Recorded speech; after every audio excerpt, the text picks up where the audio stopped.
Eh, Buenos días, que nos ven de esta parte del hemisferio. Buenas tardes a los que nos ven desde más lejos. Es un gusto continuar con nuestro ciclo Cómo hice mi investigación. En la sesión de este mes tenemos el privilegio y la alegría de contar con las palabras de un eminente investigador boliviano-belga, que es Vincent Nicolás, que hoy nos va a compartir una reflexión sobre los recorridos de investigación entre el terreno y el archivo.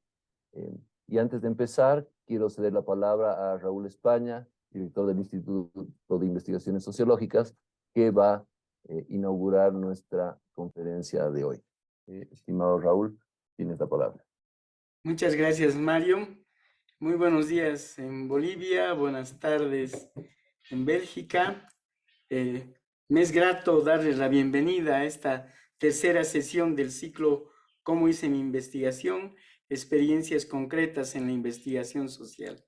Quiero dar un saludo muy especial y nuestros agradecimientos al conferencista de hoy, Vincent Nicolás.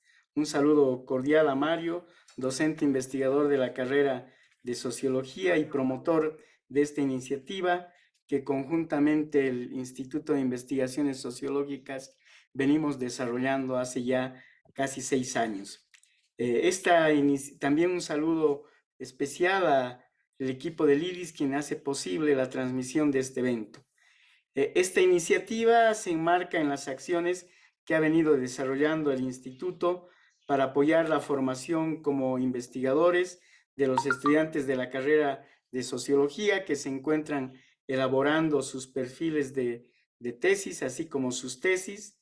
Sin embargo, esta iniciativa también está abierta a estudiantes de otras carreras y de otras universidades y a docentes e investigadores del campo de las ciencias sociales del país, pero también del exterior.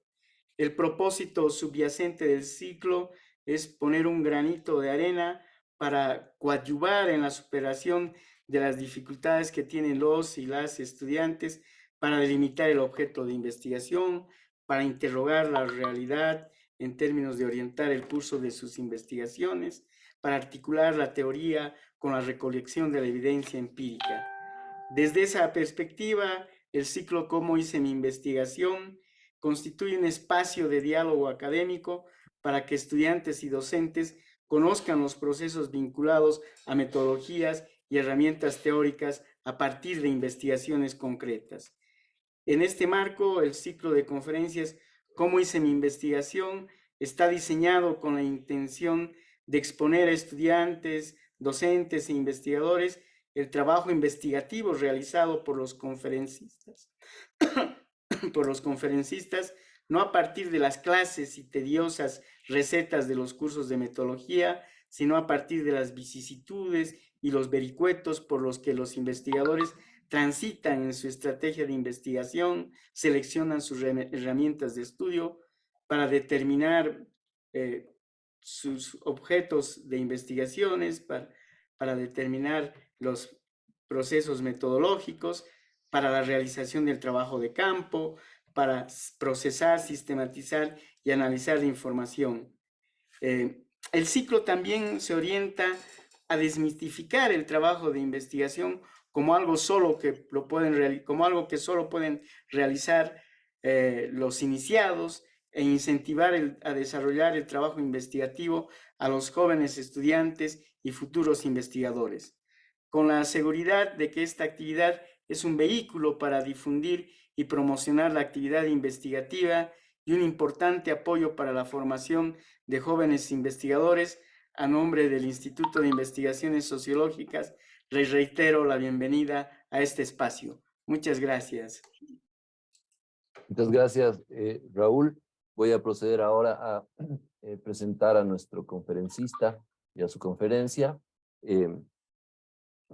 Vincent Nicolás es antropólogo belga y boliviano, es actualmente investigador del Madrid Institute for Advanced Studies. Su campo de especialidad es la historia oral, la etnohistoria andina y la literatura oral quechua. Ha publicado, entre otros, Los Ayllus de Tinquipaya, Ensayos de historia a varias voces, Betanzos, Cerros, Caminos, Tambos, Haciendas y Rebeliones, El retorno de la nación, con Pablo Kisbert, y Ailius Ninchismanta Parlarispa, Antología de Historias Orales de Quinquipaya, junto a Alfredo Puma y Sandra Segarra. La conferencia de Vincent se concentra en una enunciación que podría manifestarse como el terreno es lo primero. Esta es la convicción íntima de Vincent Nicholas. Las preguntas de investigación, los objetivos, la metodología, todo nace del terreno. Es en la relación con el terreno que brotan las interrogantes de largo aliento que animan sus investigaciones y que le llevaron a realizar constantes vaivenes entre los archivos históricos y el terreno. Esta práctica prolongada durante varios años, aunque tributaria del terreno, se ha independizado hasta convertirse para él en una metodología y finalmente en una costumbre, una manera de hacer las cosas. Sobre este proceso, entonces, Vincent nos va a compartir su experiencia y posteriormente vamos a tener algunas rondas de preguntas, una por lo menos. Entonces, si ustedes tienen cualquier duda, en el camino pueden escribirlas en el chat del Zoom o escribirlas vía Facebook. De verdad, gracias Vicente, gracias Vincent, es un privilegio para nosotros, es una alegría además para mí poderte ver después de tantos años, y para la carrera de Sociología, para el instituto, es realmente un privilegio y un gusto tenerte aquí. Te agradecemos y te escuchamos con muchas ganas. Gracias de nuevo. Muchas gracias, Raúl. Gracias, Mario. Es una alegría también para mí poder volver a verlos, Mario, Nadia, y siquiera a través de este medio que es el Internet poder volver a ir y compartir unos momentos. Felicitar también,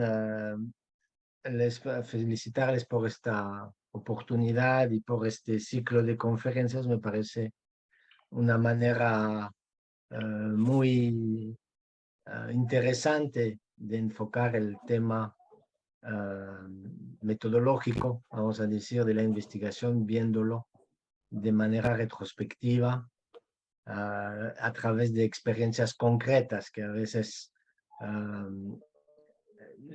son más fáciles de entender cómo se hacen los procesos investigativos que solamente cuando lo enseñamos de manera tradicional a través de la elaboración, la planificación de la investigación, la elaboración de proyectos, objetivos, metodología, marco teórico, etc. Entonces, creo que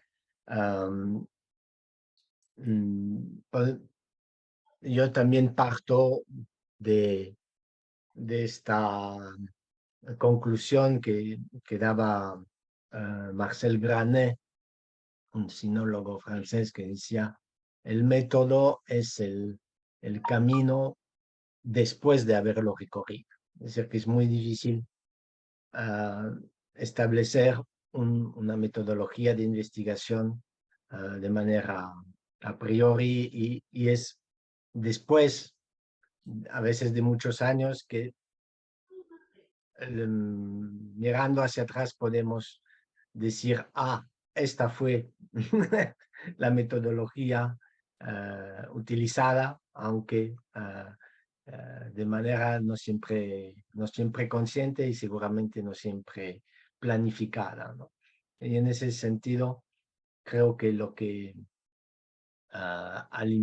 alimenta siempre la investigación es el contacto, lo mencionaba, con el terreno, que en mi caso podría decir que el terreno siempre fue lo primero, fue el objeto que he querido entender a través de la investigación. Siempre me ha sorprendido que haya investigadores que tienen ya su objetivo, sus preguntas, y que buscan, digamos, un terreno donde poder aplicar o poner en aplicación el proyecto que habían diseñado. Yo diría que en mi caso, pero obviamente es una manera de hacer investigación, es el terreno y es del terreno del que nacen esas preguntas. Entonces, hablo de un recorrido del archivo al terreno y del terreno al archivo. Y ahí es donde puedo decir que poco a poco he podido establecer, digamos, el método de investigación que he aplicado en mis trabajos, pero partiendo del terreno, interrogándolo y buscando, antes que nada, entender a través de la investigación este terreno. Y por eso me sorprendo también de que mis investigaciones generalmente se han centrado sobre, por ejemplo, Tinquipaya, después Betanzos, pero como territorios a explorar. Yo diría que poco importa quizás las primeras preguntas, las primeras formas de plantear el objetivo, porque en mi caso la investigación en Tinquipaya ha durado muchos años, pero se ha iniciado con un proyecto de investigación de 6 meses que hicimos con el PIEP el año 2000. Y recuerdo, y esto fue quizás lo más importante, que el PIEP en su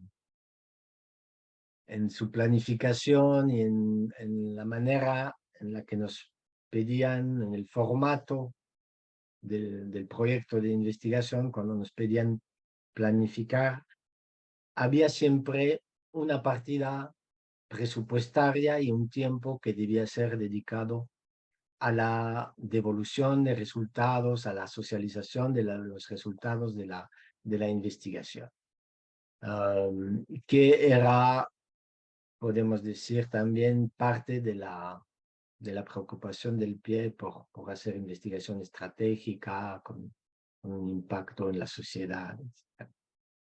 Y para nosotros fue fundamental porque fue prácticamente un punto de partida, ¿no? Es decir, que habíamos trabajado cuestiones relacionadas a la historia de Tinquipaya, a su territorio, a su organización social, y al cabo de 6 meses teníamos avanzado lo que se puede hacer en este corto tiempo, digamos, pero los talleres de socialización nos permitieron de pronto enriquecer mucho los resultados que teníamos y enriquecer el diálogo que habíamos empezado con las comunidades. La práctica de la historia oral que habíamos iniciado es realmente una práctica difícil, yo diría, que requiere de muchas habilidades, y el hecho de que veníamos o volvíamos a las comunidades con estos talleres de socialización era como empezar el diálogo de una nueva manera, y esos resultados preliminares de investigación que teníamos sirvieron como de gatillo para disparar la memoria de los comunarios sobre una serie de temas de manera mucho más intensa, ¿no? Así como en psicoanálisis hay psicoanalistas que no dicen nada y que dejan al paciente hablar, hay otros que lanzan insumos, pequeñas interpretaciones, un poco al azar para ver cómo reacciona el paciente, pues el antropólogo,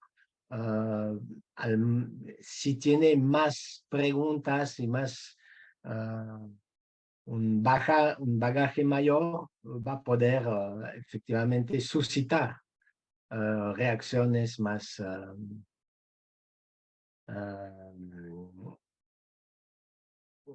abundantes, un diálogo más rico.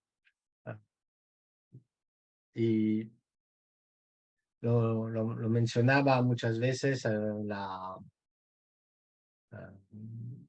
la historia oral requiere de encontrar las personas que efectivamente tienen el conocimiento, etcétera, pero hay que encontrar sobre todo la manera correcta de abordar ciertos temas, de referirse a ellos de una manera que sea entendible también en su cultura.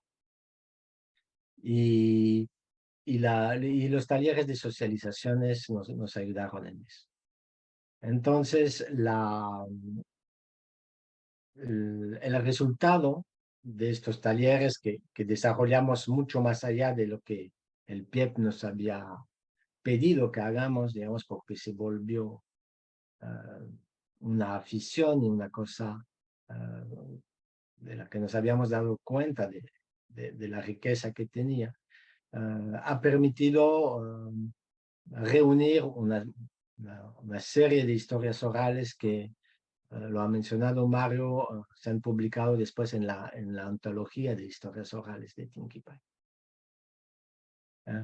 Y que por lo tanto no era como una yapa a la primera investigación, pero una yapa de talla mayor, ¿no? Y quedaba todavía pendiente de resolver la cuestión de la veracidad histórica de varias de las historias que nos narraban y que no teníamos la manera de comprobar su historicidad, es decir, de saber a qué periodo se referían, si estos acontecimientos habían sucedido como nos los contaban, o si había algo de exageración o distorsión creada por la transmisión oral, etc. Y es el trabajo de archivo que ha permitido precisamente hacer esta confrontación entre la historia oral y la historia documental y llegar a confrontar realmente estas historias con las fuentes escritas, lo que ha generado para mí un tercer trabajo más allá de la antología, que es que es el objeto fue el objeto de mi tesis doctoral sobre historia oral, historia escrita en Tinky Pie. Es importante mencionar que para mí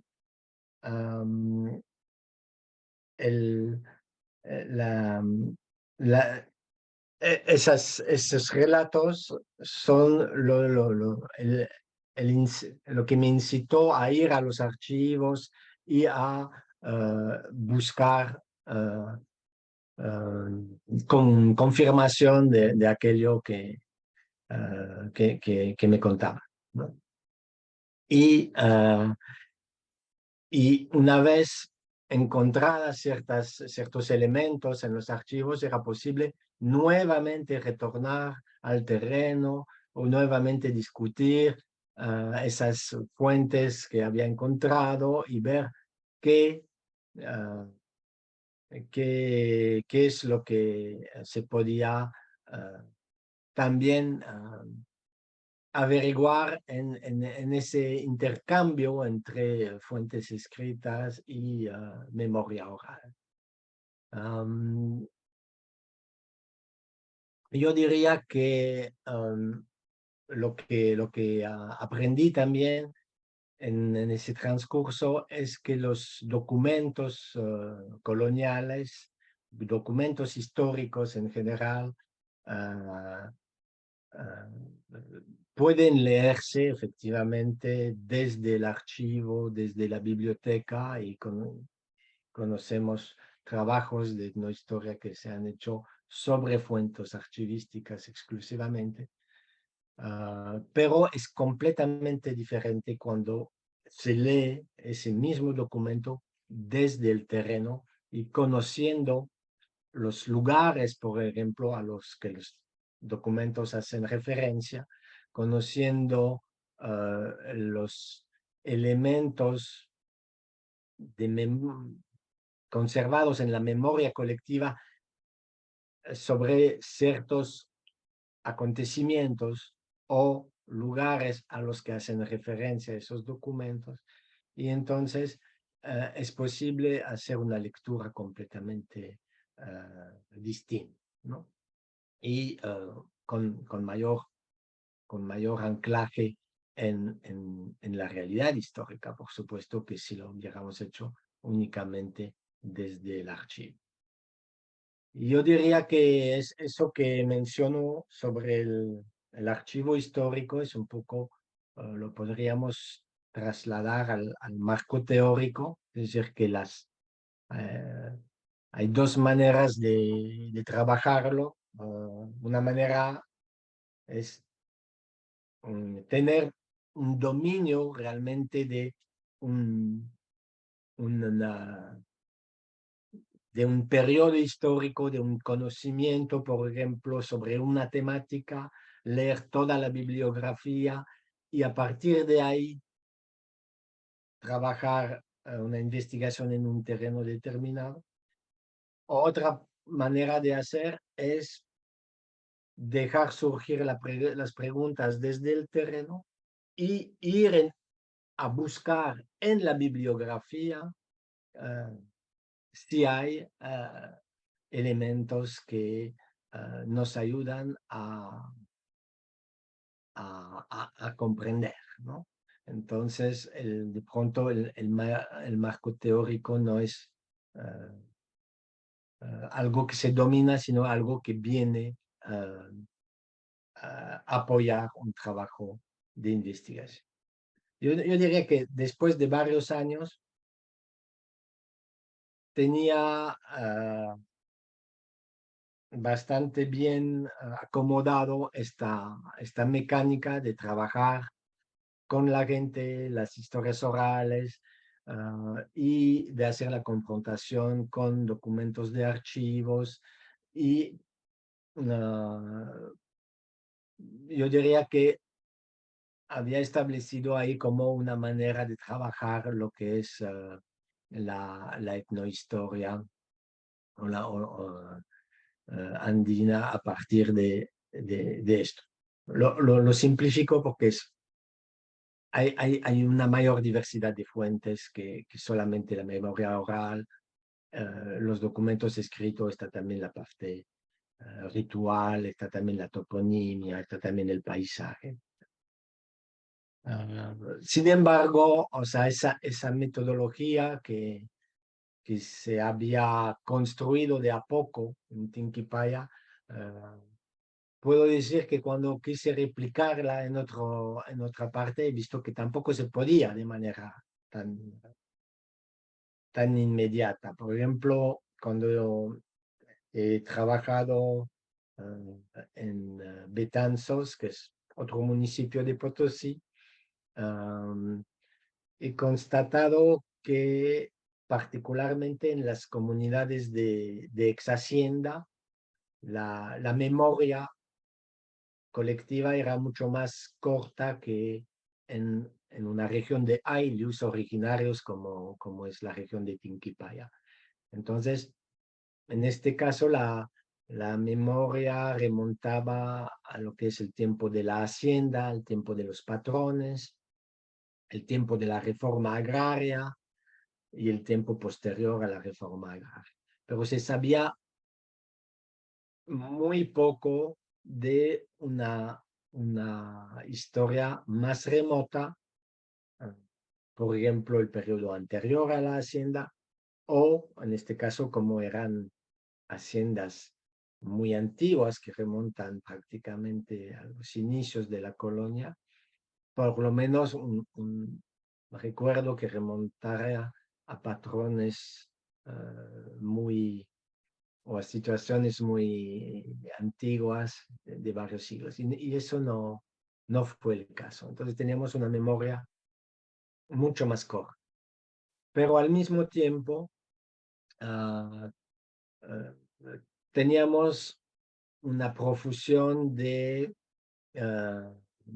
sitios arqueológicos, varios de ellos ya estudiados por arqueólogos, pinturas rupestres que dibujaban un paisaje, un paisaje sagrado donde había huellas de ocupación y de presencia ritual muy antigua. Entonces teníamos, por una parte, una memoria quizás más corta, pero teníamos una cultura material, unas fuentes que también requerían ser interpretadas, que puede ser la arqueología del paisaje, las terrazas, los caminos, los cerros, como las pinturas rupestres están distribuidas alrededor de ciertos espacios. Hay huellas de la presencia inca, había temas de fronteras étnicas, temas que no había abordado para nada en la investigación en Tinquipay. Y luego también he sido conducido a trabajar temas de la cultura material, por ejemplo, lo que se podía interpretar a través de la producción textil, por ejemplo, de estas comunidades, cosas que no me había imaginado, ¿no? Pero podría decir que ahí también lo que he ido avanzando es a partir del terreno y ampliando el terreno a otras comunidades, a otros cantones de Betanzos, se iba multiplicando también las preguntas. En este caso, yo diría que la limitación en la memoria oral nos ha obligado a entrar a otras consideraciones, trabajando sobre elementos rituales, elementos de la cultura material, elementos paisajísticos, etc. Toponimia también, para recrear el pasado de este territorio, y ahí nos encontramos también con una bibliografía mucho más abundante, por una parte porque es una zona que siempre fue un cruce de caminos, por lo tanto una zona de gran interacción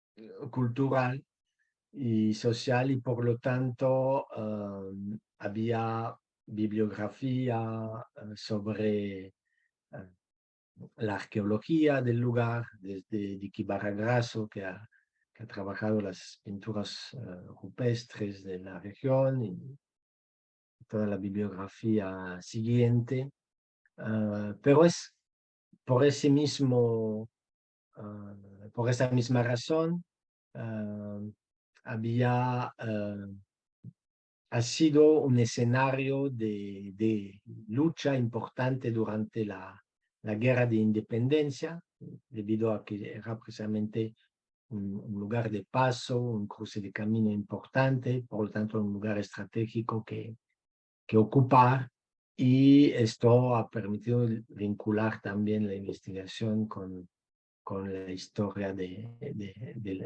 la guerra de independencia, por ejemplo, que son temas que no había trabajado para nada, ¿no?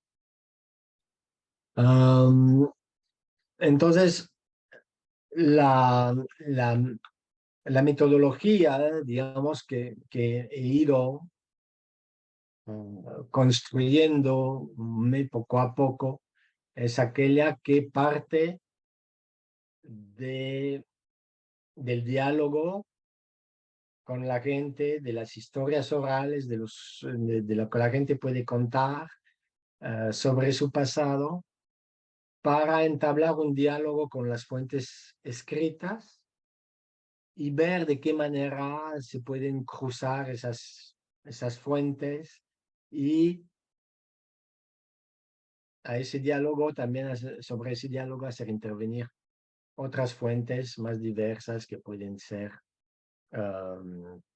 las que he mencionado: toponimia, fuentes materiales arqueológicas, etc. Actualmente estoy trabajando, y es también producto de, o sea, para ver cómo todo se encadena finalmente, y estoy trabajando literatura oral actualmente más que historia oral. O sea, la diferencia es que en las historias orales hay un fondo histórico. La gente cuenta algo que ha sucedido en algún momento, o que se supone que ha sucedido en algún momento en esta comunidad o en la otra, en el entorno. Los cuentos orales se cuentan sin pretensión a ser verosímiles, y además se cuenta un poco en todo lado los mismos cuentos, ¿no? Me refiero a, pues, a cuentos tradicionales. Puede ser los de Juan del Oso, puede ser de los cuentos del zorro, del cóndor. Son cuentos que no son propios del lugar, que también se podría haber encontrado en otros lugares, pero que también en cada lugar tiene su versión, su variante, etc. Entonces, cuando hacemos historia oral, la gente empieza a contarte historias y te da, a veces de manera mezcladas, cosas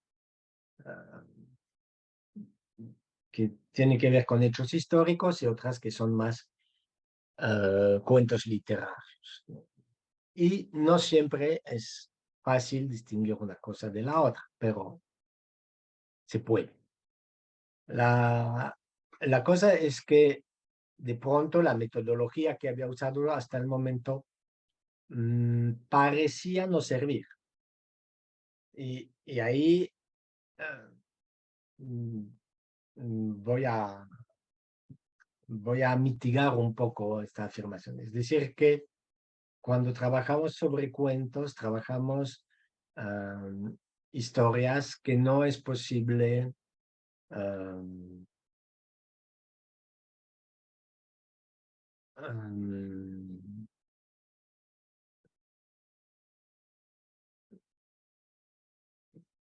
son historias cuya confrontación con el documento no producen los mismos efectos. Es decir, que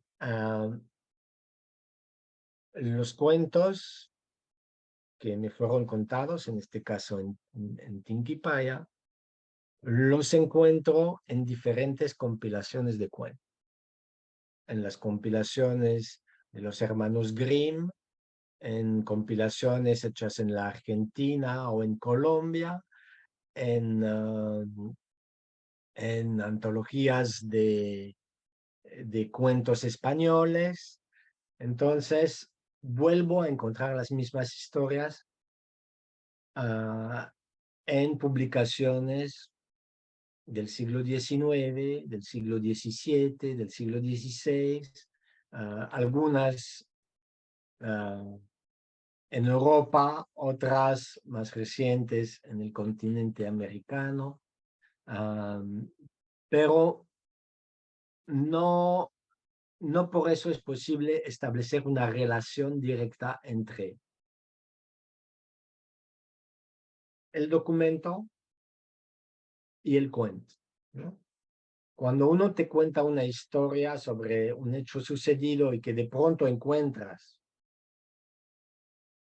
una referencia, puede ser en un juicio o en un periódico, al mismo suceso, y que logras comprobar que de lo que trata ese juicio es de lo que trata la historia oral, de pronto es posible establecer una coincidencia y poner una fecha sobre lo que te cuento. Entonces, tiene sus consecuencias, digamos, historiográficas, que la historia oral no tiene fecha, pero el documento sí. Cuando trabajamos literatura oral, puedo encontrar una versión de este mismo cuento en una publicación del siglo XIX, pero no por eso la publicación del XIX es más antigua que la versión que yo he grabado en el siglo XXI. ¿Por qué? Porque de todos modos son el resultado de una transmisión plurigeneracional. Es decir, que la versión que uno puede escuchar en el siglo XXI puede ser más arcaica que una del siglo XIX. Y que las transformaciones de una pueden ser más modernas que la otra, que remontaría a transformaciones que serían más antiguas. Es decir, que el método no permite, en este caso, establecer una relación de, yo diría, de causa y efecto, ¿no? Si un suceso, o sea, los sucesos históricos necesariamente se desarrollan en un orden cronológico posible de restablecer. El otro,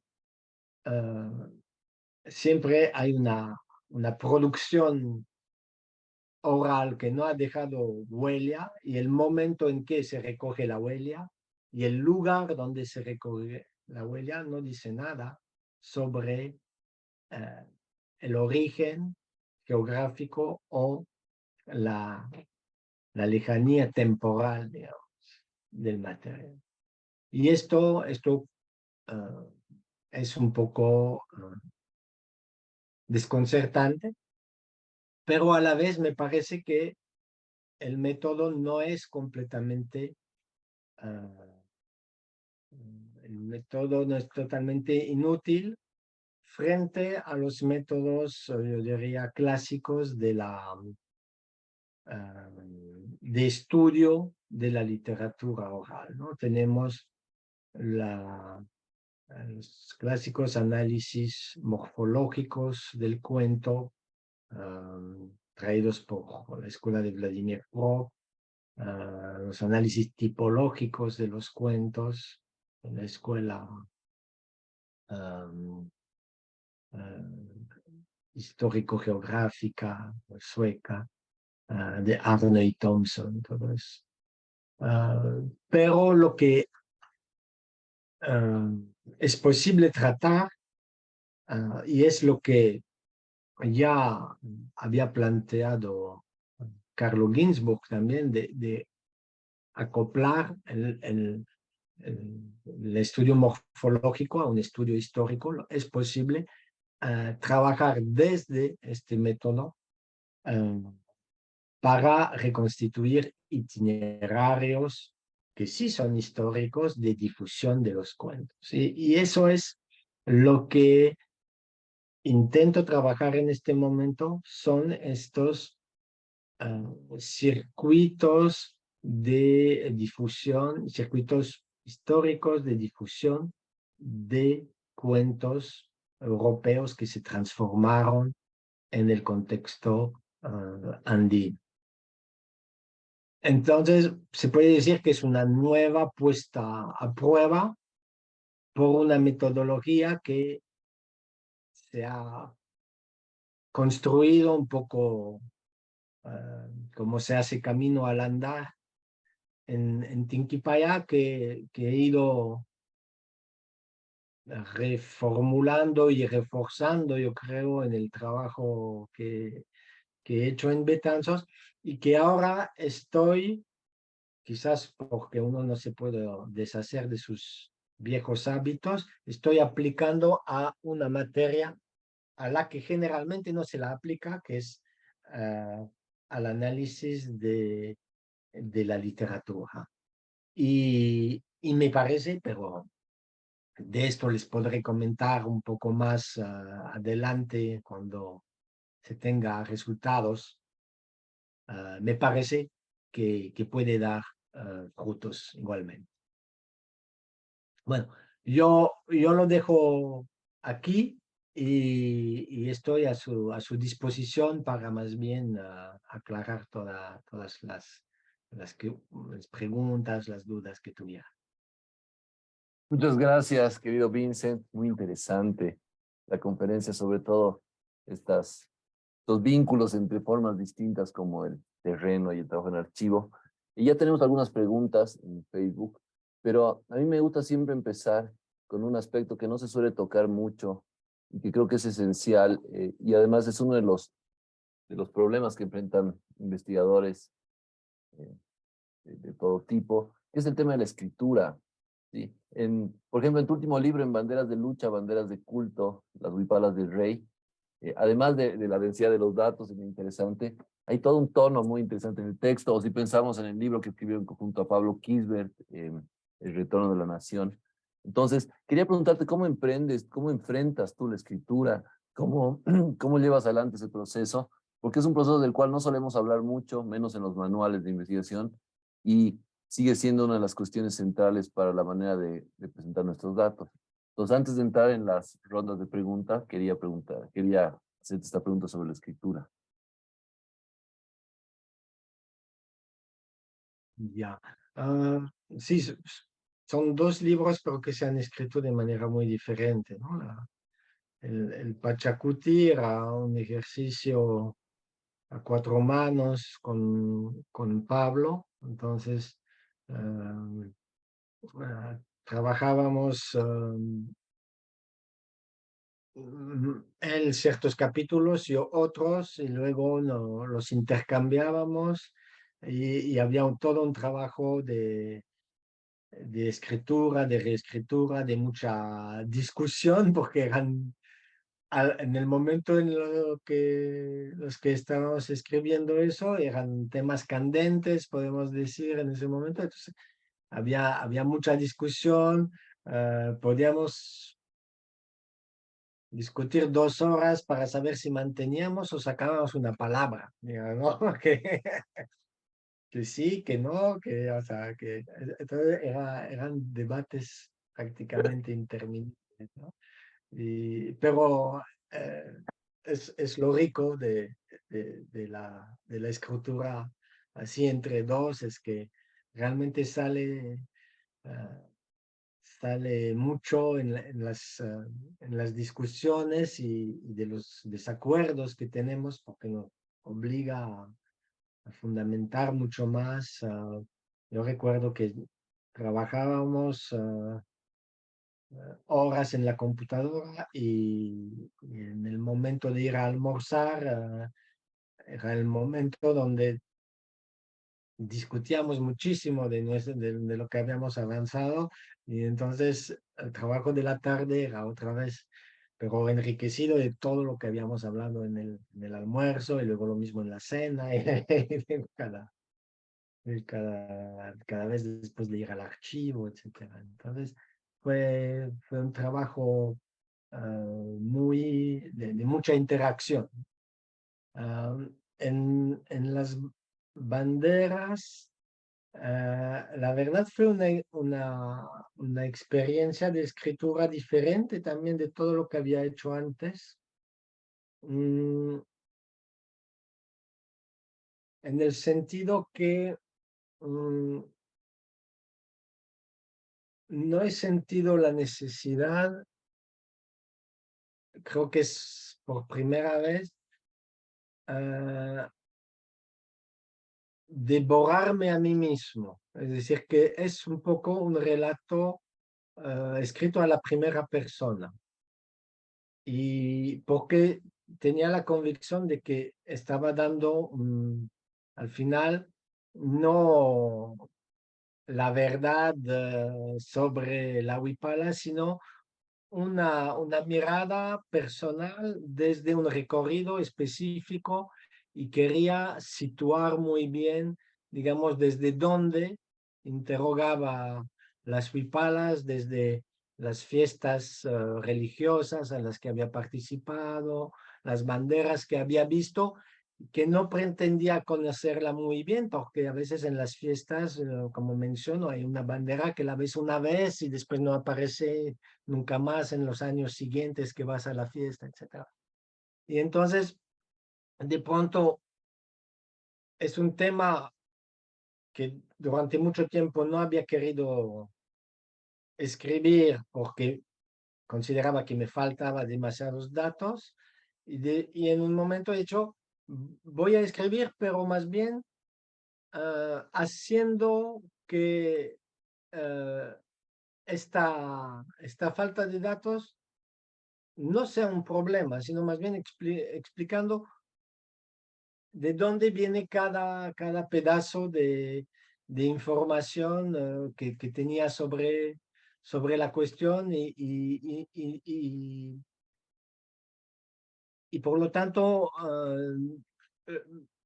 el yo del que escribe estaba más presente y me fue más fácil, una vez que había aceptado eso, escribir lo demás. Dice, bueno, es un testimonio, digamos, ¿no? Sí, interesante. Borges y Bioy Casares, cuando escribían juntos sobre detective Isidro Parodi, dicen un poco lo mismo que tú, que se hablaba muchísimo, hablaban tanto, discutían tanto, que eso nutre la escritura para el caso del trabajo en equipo. Y lo otro que tú dices, ¿no? Reflexionar sobre la posición desde donde se escribe, los objetivos, el campo. Muy interesante. Tenemos ya algunas preguntas que están llegando. Tengo dos. Una es una pregunta de Guillermo Plata en el Facebook que dice, ¿recomienda usted la metodología mixta para la investigación etnográfica? Y otra pregunta sobre cómo es que realiza el proceso de sistematización de los datos. Entonces, podríamos empezar con esas dos, Vicente.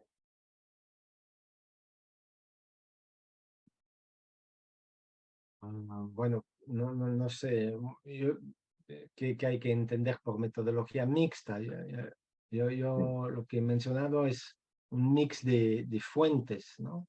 De fuentes escritas, de fuentes orales y de otras más. No sé si a eso se refiere.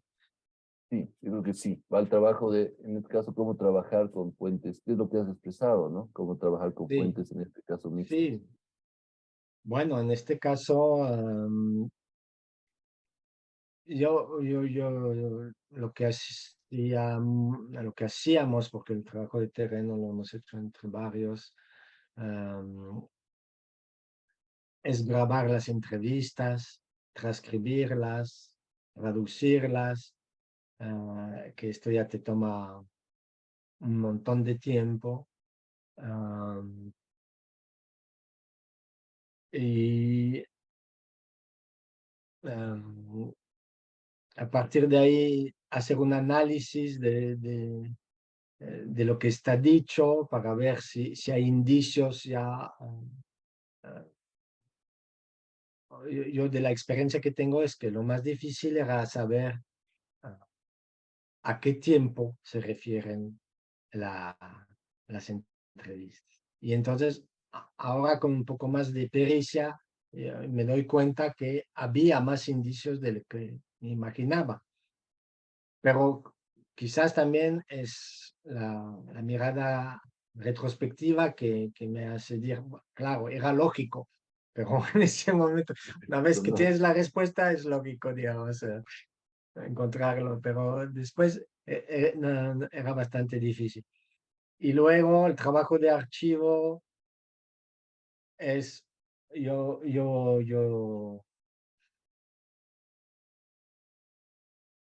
he optado por copiar integralmente los documentos, ya sea manualmente, ya sea en la computadora, o cuando era posible pedir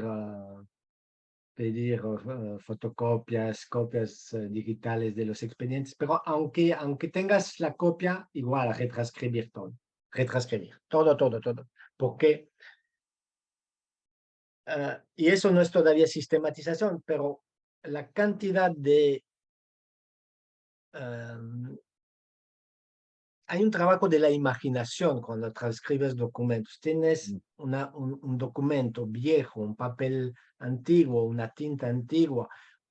Sigues la escritura del escribano letra a letra con toda su complejidad y parece que te estás entrando en el documento. Y ahí hay un montón de preguntas que te vienen a la cabeza que una lectura rápida, por ejemplo, de una transcripción no te da. Entonces, yo me doy cuenta que un momento riquísimo de la investigación es la transcripción del documento, porque es cuando tienes el contacto más íntimo, ¿no? Después puedes releer porque después, bueno, al final tienes que ir efectivamente sistematizando, un poco concentrándote, ¿no? Y no perderte cada vez en cada documento, porque tanto tanto para los sellos de Tinguibá como para las haciendas de Betanzos, o sea, la cantidad de documentos es a veces enorme, pero ese es un momento realmente del que no haría la economía y, y ahí a veces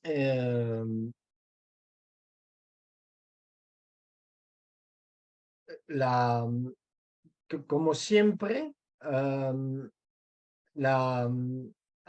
en el momento de la redacción, tú hacías referencia a ese momento, cuando te pones a escribir, te das cuenta que el documento que mejor has trabajado, siempre se te ha escapado un datito que dices y que te trae la necesidad de volver a ver qué decía antes, qué decía después. Tú pensabas que esta parte del documento era lo que te era útil.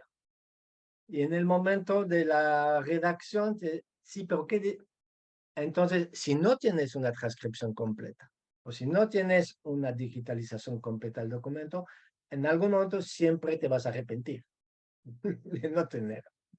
Entonces, yo siempre hago ese trabajo y que no lo hacía al principio. Yo te digo, la primera investigación que hicimos en Tinguipaya, leíamos el documento y prácticamente sacaba las partes que me parecían importantes o interesantes. Esto no funciona. Eso realmente no funciona. Hay que transcribir todo y hay que volver varias veces al documento.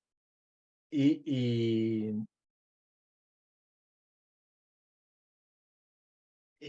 una vez, y cuanto más sepas sobre el tema, obviamente, después puedes volver a preguntar y con todo lo que tú ya sabes, entonces vas a entender mejor lo que te responden y por lo tanto vas a poder decir, pero sobre este tema y pedirle si no sabe un poco más y te va a poder desarrollar un poco más quizás cierto tema, ¿no? Entonces, yo diría tanto para las fuentes orales como para las fuentes escritas, el paso obligado es la transcripción completa y luego realmente apropiarte de toda la riqueza de esos materiales. Sí, yo creo que es una cosa que también se puede aplicar a la investigación cualitativa cuando se hace entrevistas amplias y demás. A mí me gusta igual transcribir porque es una manera de sumergirse en los datos, en los silencios. Es lo que tú dices, ¿no? Uno encuentra se mete en esos documentos y encuentra una serie de preguntas y demás. Y yo creo que a veces esas posiciones tan instrumentales ahora de que otro te lo transcriba o de extraer fragmentos, extractos descontextualizados para probar algo, creo que es importante este proceso que se plantea. Y justamente también hay una pregunta más que vuelve al tema un poco de la sistematización, que pregunta, ¿qué dificultades tuviste en la investigación en general y en la sistematización de los datos en particular? Y creo que es una pregunta también general que trata de ver sobre esos obstáculos, problemas que enfrentamos en la investigación en términos concretos, ¿no?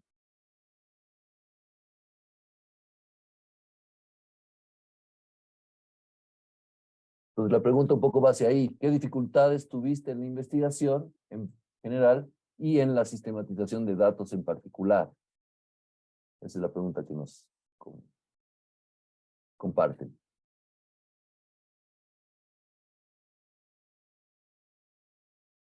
No sé, las dificultades son un montón. Una de las dificultades cuando uno es antropólogo es vencer la paleografía del siglo XVI.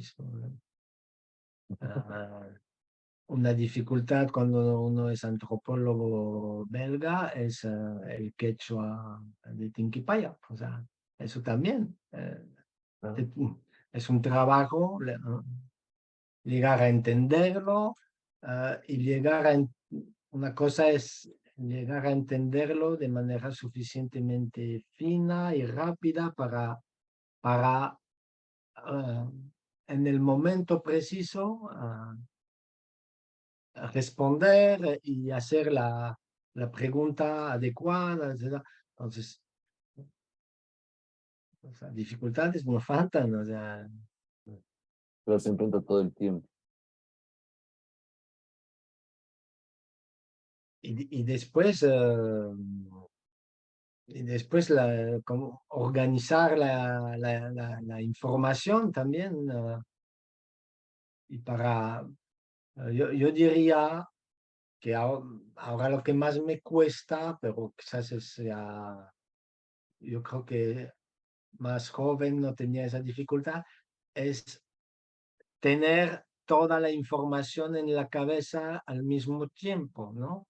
O sea, al final manejas un montón de datos que son nombres de personas, nombres de lugares, acontecimientos, y, y necesitas tener todo esto presente, ¿no? En el momento de la redacción y eso también es una dificultad. A veces yo, antes de empezar a escribir, me refresco la memoria para realmente tener todos los datos a la memoria y para que no se me vaya. Y después digo, pero me ha faltado hablar de esto, me das cuenta, ¿no? Sí. Bien, antes de terminar, no sé si hay alguien en la sala de Zoom que quisiera hacer alguna pregunta.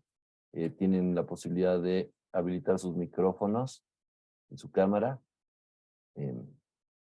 Y bueno, hay una última que sale de Facebook y tal vez con esta podemos terminar, si es que no hay nada más, que es una pregunta muy, diría, vivencial, que viene de Facebook, que dice, ¿cómo surge su interés inicial en trabajar en los aylus de Tinquipaya?